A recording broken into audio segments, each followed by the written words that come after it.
Hi guys, this is Mentor Chris with the ICT Dojo. Today I'll be covering the Silver Bullet series, going over SMT divergence. So this concept works with any correlating pairs. Today I'm just covering NQ and ES. However, this does work with Euro and GBP.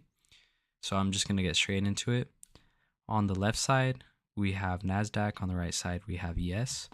So sometimes in market structure, what we'll see is a lower low will be swept on one asset, and then a higher low is made on the other asset. So this shows a willingness for price not to go lower. This is a bullish signature, and overall we use this in reversals. We could use it in our executions, and it's just a greater confluence to building our bias and then executing on our bias. Now looking at the opposite, on the left side NQ, right side ES, we make a higher high, whereas on ES, we fail to make a higher high, we make a lower high. So this shows bearishness on ES. So if we're looking at a reversal, we're looking at a top, we could expect us to have a higher probability to reverse, giving us a higher probability entry. Now looking at a chart example, on the left side we're looking at ES, on right side NASDAQ.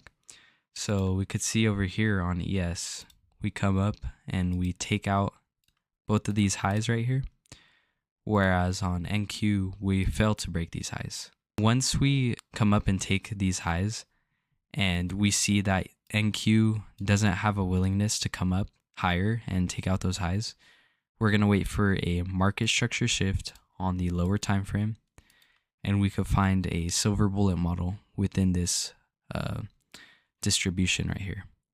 So when we see this, we're going to expect a reversal.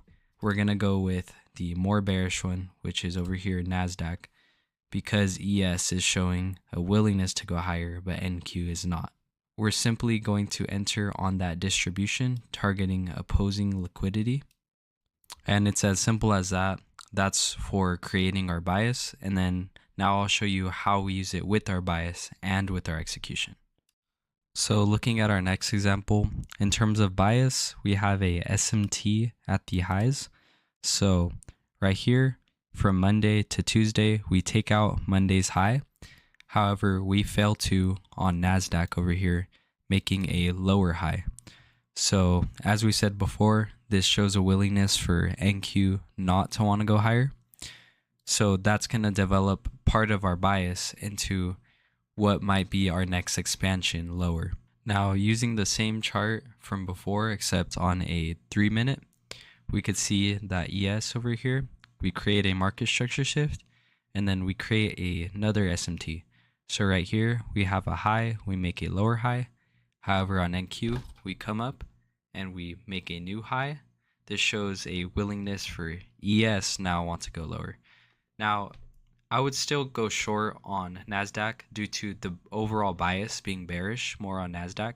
We're simply using SMT as an extra confluence. So when we see this in market structure, we could expect a higher probability trade to occur. Bullish SMT. So on the left side, we have ES and then NASDAQ. So NASDAQ comes and takes out this low, making a lower low. However, on ES, we fail to make a lower low and we make a higher low. We're also respecting this fair value gap, and we come up and we make a market structure shift. As soon as we see that, we're able to take a long using a silver bullet model. So you might be wondering, why am I not going over a lower time frame execution, or how to enter on a fair value gap or a market structure shift? Well, that's the easy part.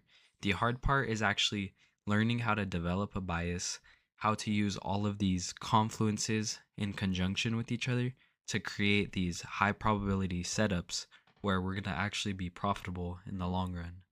If you guys like this video, make sure to check out the rest of the Silver Bullet series, where I will be breaking down every piece and part of the Silver Bullet model and how to trade it profitably.